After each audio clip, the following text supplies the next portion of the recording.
yung non-eventness of buhay, of life. Yung non-event, wala namang nangyayaring kakaiba, yun na lang nang yun, wala namang nakaka-excite, parang pag umaga, naghihintay ka ng gabi, sa gabi, naghihintay ka ng umaga, paulit-ulit, yun na lang ba yun? Same non-excitement, same boredom, and sometimes same meaninglessness. It can happen in our life. Probably our sorrow, our lack of energy can come from same thoughts, same fears, same doubts. Yung kinakatakutan natin 10 years ago, yung pa rin ngayon. Yung mga pinagdududahan natin noon, yun pa rin. At yung mga pinag-iisip natin noon, paraan ng pag-iisip, takbo ng ating isip, yun at yun pa rin. Therefore, there are the same patterns, same routine, and same mechanical existence that make life tedious.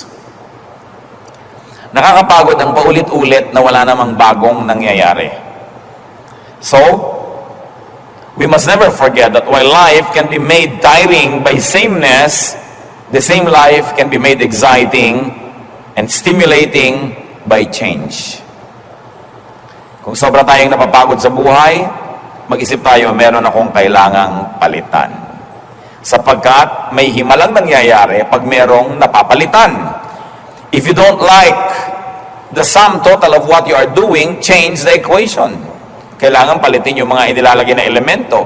Ayaw nyo pa ng lasa ng inyong sinigang, palitan nyo ang sangkap, palitan nyo ang timpla, palitan ang proportion. Hindi pala maganda ang bunga ng nangyayari sa ating buhay, palitan ng ating mga itinatanim, ang ating mga pag-uugali. Matthew 18:3, the Lord said, I tell you the truth, unless you change, you will never enter the kingdom of heaven. So here is a major idea coming from Jesus, clarifying the importance of change. A change of heart, a change of mind, a change of disposition, a change of the way people think. So, you want to get out of a tiring life and you want to continue to be vibrant and alive and excited, have variety. It is important to introduce variety in our lives. Newness, for instance, because God is not God of sameness. Pati ang kanyang mga kabutihan ay iniiba-iba niya. Lamentations 3:22 and 23, the Lord's compassions are new every morning. The Lord doesn't just recycle His old compassions. May bagong mukha, may bagong korte, may bagong kulay, may bagong hugis, may bagong tunog ang kanyang mga kabutihan sa atin. At araw-araw may bago. Sa ating pong buhay ba, may bago. If we have become creatures of habit, gagising kayo ng ganong oras, iinom kayo ng ganitong kape, maliligo kayo ng ganong kahaba, gagamit kayo ng ganitong sabon, at isusot nyo yung ganitong damit, at gagawin nyo yung ganitong bagay, araw-araw, linggo-linggo, buwan-buwan, hindi po katakataka kung mapagod tayo sa buhay, kahit wala namang dapat ikapagod. But God is God of variety. In fact, creation was replete with connotations of variety. Nung nilikha ng Diyos ang mundo, ang unang-unang bumulaga sa atin na isa sa mga katangian ng Diyos ay gusto niya maraming pagkakaiba-iba. Tao lang nga una nilikha taong ganon, pagkatapos mamaya pinatulog ulit, ginawang babae at lalaki para magkaroon ng pagkakaiba. Yun agad ang unang ginawa ng Panginoon sa kanyang creation, ang niyang ginawa na revision, nagkaroon ng change yung personality ng tao. Nagkaroon ng babae at lalaki. Genesis 1:11, let the land produce vegetation according to their various kinds. So hindi lang isang uri ng halaman, ang daming uri ng halaman.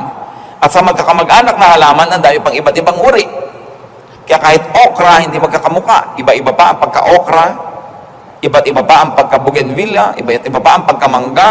May manggang piko, may manggang kalabaw, may manggang Cambodian, mayroong kung ano-ano. Kasi ang gusto ng Diyos, iba-iba. Genesis 1:21, God created the great creatures of the sea and every living and moving thing with which the water teems, according to their kinds, and every winged bird according to its kind. So meron pang mga nilalang na nasa tubig, nasa lupa, nasa himpapawid, at meron pwedeng nasa himpapawid at lupa, nasa tubig at lupa. Maraming mga variety.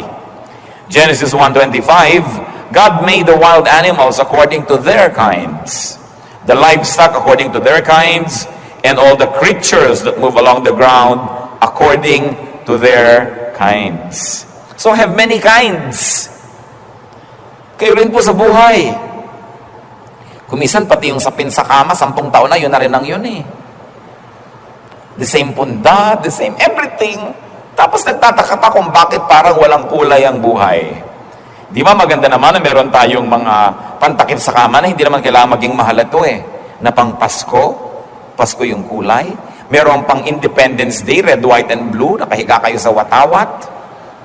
Meron kayo halimbawa pang Holy Week, puro mga violet.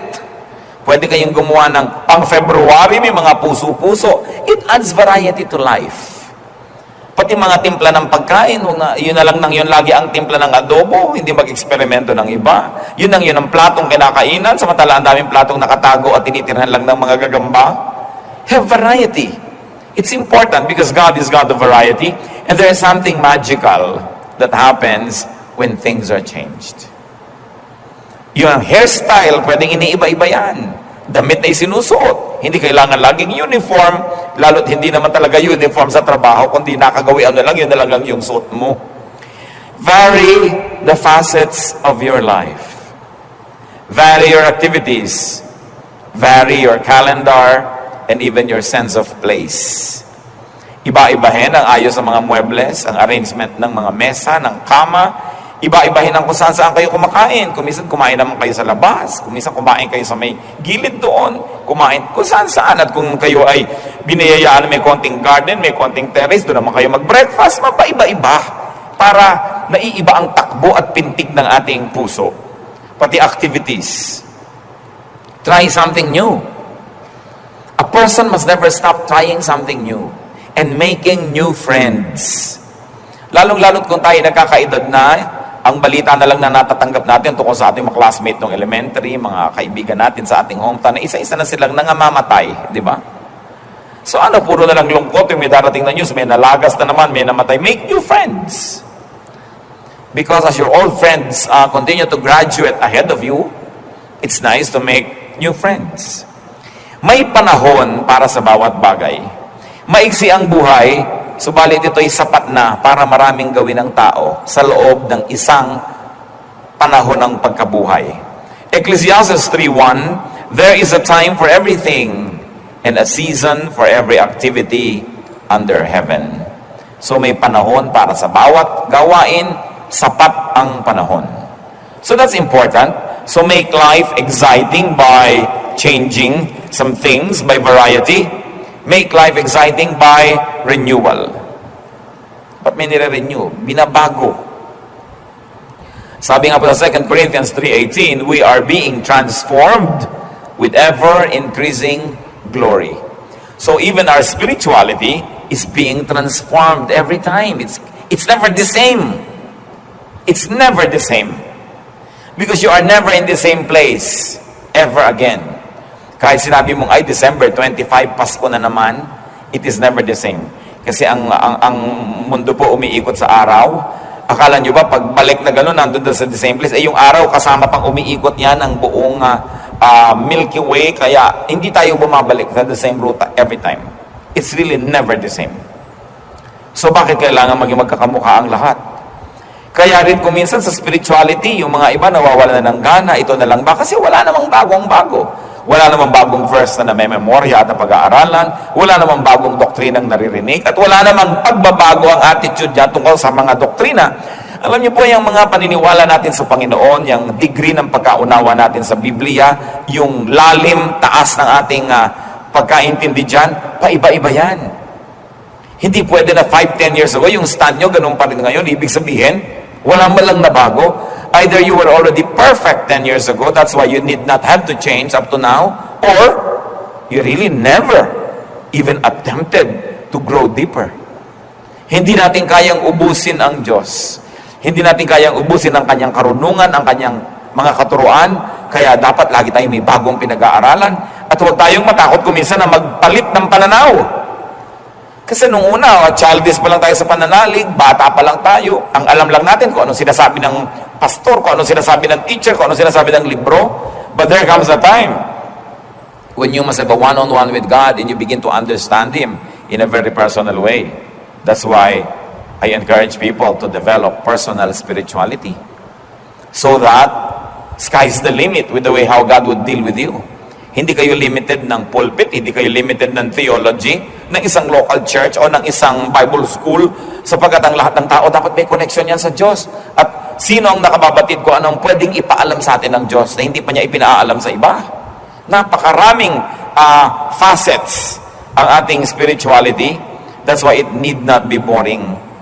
Pero kung tuwing Pasko, kantata, tuwing Holy Week, 7 last words, siyempre, tuwing summer, may camp, tuwing ganito, may ganon, the same boring routine, even our spirituality and our religious life will become tiring. Kaya dapat paiba-iba yan, hindi pare-pareho lagi. Pag tinamad na tayo at nahirati na tayo sa mga nakaugalian lamang, nag-uumpisa na tayong kalawangin, at nawawala na ng sigla ang lahat ng aspeto ng ating buhay. So, renew your mind. And very especially, because we're talking about life being tiring. Kung meron po tayong kasama ngayon, merong nakikinig ngayon, na nagsasabing sawang-sawa na ako sa buhay, pagod na ako sa buhay, isa lang ang gawin nyo, may iba ang lahat, renew your mind. Renew your thought. Renew your values and aspirations. Renew your position, your alignments, and things will change. Halimbawa, sawang-sawa na kayo sa ugali ng inyong asawa. Baguhin nyo naman ang pag-iisip nyo. Sabihin nyo, hindi siya magbago, babaguhin ko ang attitude ko sa kanya. Ayaw umuwi lagi, ginagabi na, so pababaunan ko nga ng hapunan. Diba? So sa umaga sa mo, honey, magbabaon ka Tupperware para makagabihin ka. Diba? Flashlight ito, para hindi kagabi. Ba't nyo ibahin ang attitude nyo, lalo sa mga bagay na hindi naman talaga magbago-bago, kaya kayo magpatiwa-tiwarik, magpasirko-sirko, ayaw magbago. Hindi kayo ang magbago ng pananaw. Pagka hindi siya ang nanibago, at siya ngayon nagpasirko-sirko sa pagkalito. Yung mga taong ayaw magbago sa ating buhay, anong gagawin ninyo? Magmumukmo kayo habang buhay? Baguhin nyo ang inyong attitude. If they won't change, well, you have the power not to change them, but to change your attitude. Then everything will change. Everything. Kung minsan kasi pinagpipilitan nating baguhin ang lahat sa ating paligid, kaya hirap na hirap tayo. Samantalang hindi naman nagbabago kahit anong gawin natin, hindi mas madaling baguhin ang ating isip. Sabi sa Romans 12 verse 2, do not conform any longer to the pattern of this world, but be transformed by the renewing of your mind. Gusto nyong maiba? Ibahin ninyo ang takbo ng inyong pag-iisip. Then maiiba kayo. Kung dati na lang kayo laging nervyoso, di ba? Ibahin ninyo ang attitude nyo sa inyong kinakanervyosan. Pag nag-iisa na kayo, nervyosin kayo, ngayon sabi, wow, salamat, nag-iisa ko, walang abala, I can pray, I can sing, I can dance to the Lord. No? Pagka nag-aalala kayo, wala kayong kapera-pera, sabi mo, wow, walang mananakaw sa akin. Di ba? Sarap-sarap ng tulog ko. Wala man lang akong alahas, makakapaglakad ako kahit saan ang walang alalahanin. Baguhin nyo lang yung pananaw, maraming maiiba. At hindi lang yan pagkondisyon sa sarili para utuin natin ang sarili natin para tayo sumaya. Kasi sinabi na nga be changed by the renewing of your mind. If you're not happy with the reality around you, make your own realities. Because everything is in the mind. Napakahalaga po na iisip natin ng ganitong mga bagay sapagkat ang buhay, marami tayong hindi naiiba.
about which we must change our mind. Then renew your spirit. Psalm 51:10, renew a steadfast spirit within me. Isang malinaw na dalangin, pagbaguhin niyo po ang aking espiritu. Baguhin niyo ang andar ng aking espiritu. And of course, this can happen through spiritual exercise. If you are not happy with your spirituality, if you are not happy with your spiritual strength, with your spiritual life, what do? Change your spiritual exercises. Then definitely the product will be changed. So change the pattern of your prayer, change the timing, change the place, change the way you study the Bible, change your schedules, change probably even the way you receive the Bible and its teachings, then definitely there will be a spiritual change in you. And it's important that there is that change.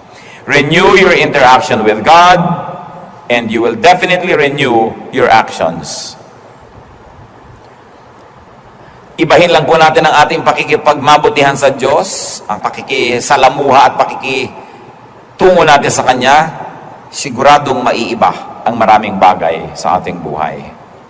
At kung talagang napapagod na tayo sa buhay, renew your strength. Sa Isaiah 40 verse 31, but those who hope in the Lord will renew their strength. They will soar on wings like eagles. They will run and not grow weary. They will walk and not faint. Lahat ng parang imposible nangyayari. Sabing ganon. Umasa ka sa Diyos at bibigyan ka niya ng bagong lakas. Sabi niya, lilipad ka ng mataas sa mataas tulad ng mga agila. Wala pang ibon na nakalilipad sing taas ng agila. At yun daw ang liliparin ng taong umaasa sa Diyos at binibigyan ng Diyos ng panibagong lakas. Tatakbo ka at hindi ka mapapagod at maglalakad ka ng walang tigil ng kalalakad at hindi ka manlulupaypay. Ibig sabihin, supernatural strength can be given by God to those who depend on Him for renewal. So kung nanghihina na tayo, humingi tayo sa Lord ng kalakasan muli. Pero hindi lang hingi ng hingi, ilagay ninyo ang inyong posisyon kung saan kayo dadaanan ng kanyang pagpapala. Halimbawa, umuulan, gusto nyo mabasa, pumunta kayo doon sa labas para kayo maulanan, tanggalin nyo ang payong at kapote para kayo maulanan. Kasi kahit gano'ng kalakas ng ulan, kung balot na balot din kayo, hindi rin kayo nabasa. Kahit gano'ng karaming ipamigay ang Panginoon na kapangyarihan, pagpapala at kalakasan, kung wala naman kayo sa pwesto para tanggapin yon, wala rin mangyayari. At paano tayo pumupwesto doon? Siyempre, isang buhay na kalugod-lugod sa Diyos, kaaya-aya. Sinusunod natin ang kanyang mga katuroan, ang kanyang mga utos, para maklaim naman natin ang kanyang mga pangako. Laging two-way street. Hindi pwedeng claim ka lang ng claim ng pangako ng Diyos, hindi ka naman tumutupad sa inyong usapan. So you do your part, God does His part, and you have a contract. You have a relationship. Renew your strength. Alam niyo po, kadalasan, pagod lang. Physical pagod lang ang marami. Kasi, sa kagustuhan nating kumita, sa kagustuhan nating maraming magawa, hindi na tayo nagpapahinga, hindi na tayo nagbabakasyon. Pag sinabi mo magbakasyon ka, magagalit pa sa'yo. Paano ako magbakasyon? Dami-dami namin pangangailangan. Tingnan mo ang itsura mo. Kung hindi mo talaga kailangan ng bakasyon. So, kailangan ng tao nagbabakasyon, kailangan ng tao nagpapahinga. Sapagkat yun ang disenyo sa atin ng Diyos. Alam niyo po, maraming mga dramang bukid, tulog lang kailangan yan. O kaya, konting bakasyon, konting pasyal, naiiba ang maraming bagay. Sapagkat meron talagang himalang nangyayari sa isang isip na napapahinga. At ano po ang pahinga ng isip? Yung tigilan mo muna ng kaiisip yung iniisip mo at mag-isip ka ng iba naman. At yan po ang kailangang ibalik natin sa ating buhay. Yung pagbubulay-bulay, pagninilay-nilay, pagdidili-dili. Magtataka tayo bakit maraming matatanda nung araw ang tatalino kahit hindi sila masyadong nakarating sa mataas na formal education. No? Kasi, duyan sila ng duyan, ugoy ng ugoy sa silyon. Merong may effect sa tao. Yung uugay-ugoy ka, nare-relax kang gano'n. Kahit sa mga sa psychiatry, yung inuugoy-ugoy kang gano'n para medyo makawala yung iniisip mo at lumuwag-luwag ang iyong isip. Wala na sa mga bahay natin yung mga duyan-duyan at silyon-silyon. Wala na kasi tayong panahon na mag-isip. You know, the art of doing nothing is important. Kasi lagi nilang paggising, bukas na ang TV, lalo yung may remote, ang daling buksan, ang daling maglipat, nagluluto, may nadidinig na radyo, may nakasalpak na tugtog dito. So hindi na napag-iisa yung ating isip. We must be silent enough every now and then so that we can hear our mind think. And so that we can hear the voice of God. Or we can just be silent and empty enough to receive refreshment, to receive inspiration, and to receive a touch from God. So ibalik po natin yon. Hindi naman lahat ng tao ay may pribilehyo na maging maluwag ang bahay, magkaroon pa ng mga duyan-duyan, pero it's all in the mind. Kahit sa isang maliit na lugar, pwede kayong manahimik. Indulge in something you enjoy. Lagi na lang din tayo nagmamadaling maligo, sa dami kasi nang nakapila doon sa banyo kumisan. Pero kung nag-enjoy kayong maligo ng matagal, mga alauna ng umaga, tulog na lahat ng tao, maligo kayo ng matagal. Diba? Indulge in something you like, which is not really bad. Para yung lumalakas ang ating espiritu. Renew your strength. Renew your strength, and if you do that, you will definitely renew your activities and your capabilities. Kaya kahit ang mga opisina, nagbibigay po ng mga mandatory vacations to employees, kasi alam nila, pagbalik niyan, may bagong ideya, fresh na naman, hindi yung nandyan nga araw-araw, hindi uma-absent, pero nakasimangot naman, wala kasigla-sigla, at wala kaklatoy-latoy ang ginagawa sa buhay. So it is important to have a break. And ask God to renew His dealings with you. You can ask God. Even ask God to renew His revelation of Himself. Pwede naman natin hingin, Lord, magpakilala naman po kayo sa akin ng bago tungkol sa inyo. Yung hindi ko naman kayang ubusin ang pwedeng malaman tungkol sa inyo. So, teach me more. Open my eyes. Reveal yourself to me. Lamentations 5:21, restore us to yourself, O Lord, that we may return. Renew our days as of old. So, ibalik niyo po yung mga dati, yung mga magagandang dealings nyo noon, pakiulit nyo naman.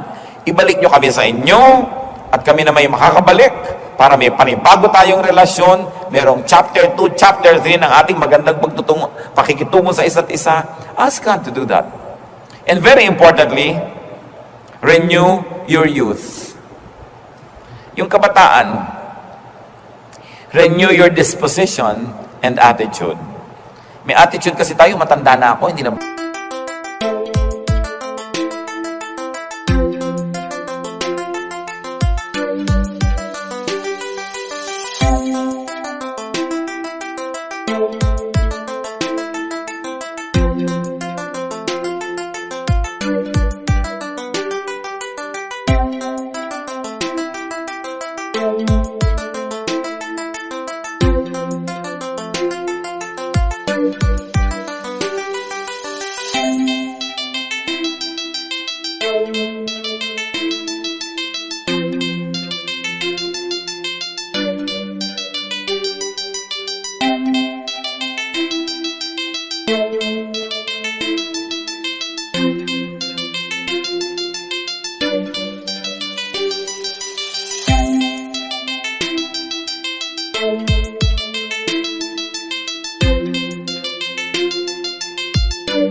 things so that your youth is renewed like the eagles. Ginawa po dito na talinghanga yung agila sa pagbabagong anyo sa pagiging bata muli. Interestingly, ang mga eagles po ay talagang nag-iedad yan ng talagang matanda. Humahaba talaga ang buhay ng mga agila. Huwag mo lang barilin at saltik-saltikin at huwag mo lang kalbuhin yung gubat na tinitira niya. Hahaba ang kanyang buhay. Pero pag tumatanda na ang kanyang itsura, alam niyo po ba na nalulugo ng kanyang balat, ang kanyang balahibo? Sa oras na yun, parang ang pangit niya dahil kalbo at tanggal-tanggal, hindi pantay-pantay.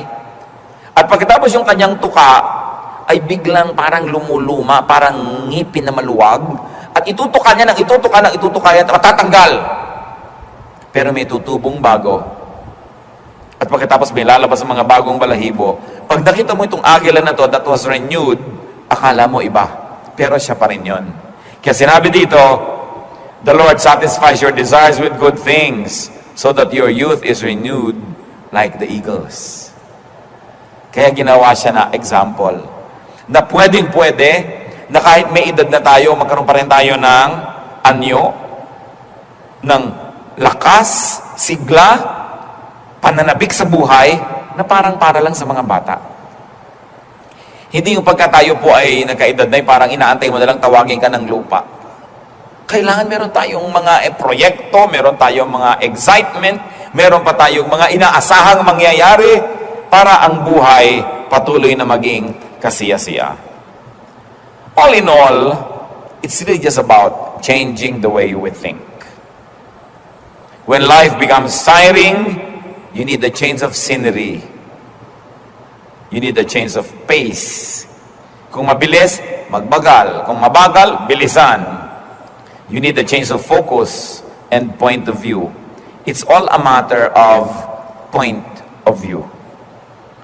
Maraming mga bagay, pareho lang yan, pero iba ang pananaw ng iba't ibang tao. Kaya ang iba't ibang tao, iba't iba ang nararamdaman tungkol sa bagay na yon. Pag umuulan at ayaw mo ng ulan, malungkot ka. Pero yung natutuwa sa ulan, masaya. So bakit hindi mo turuan ang sarili mo na bawasan ang ayaw mo sa buhay para nababawasan ang iyong mga kalungkutan? Ayaw mo pala sa ulan, turuan mo ang sarili mo na mahalin ang ulan at magustuhan yan talaga. Para tuwing umuulan, hindi ka kailangan malungkot kasi whether you're happy or sad, it will rain. That will not change, but you can change your attitude. Alam niyo po yung mga taong maraming ayaw, maraming hindi pwede, maraming kasalanan, mahirap sumaya. Ayaw pang mahiga kung ganito.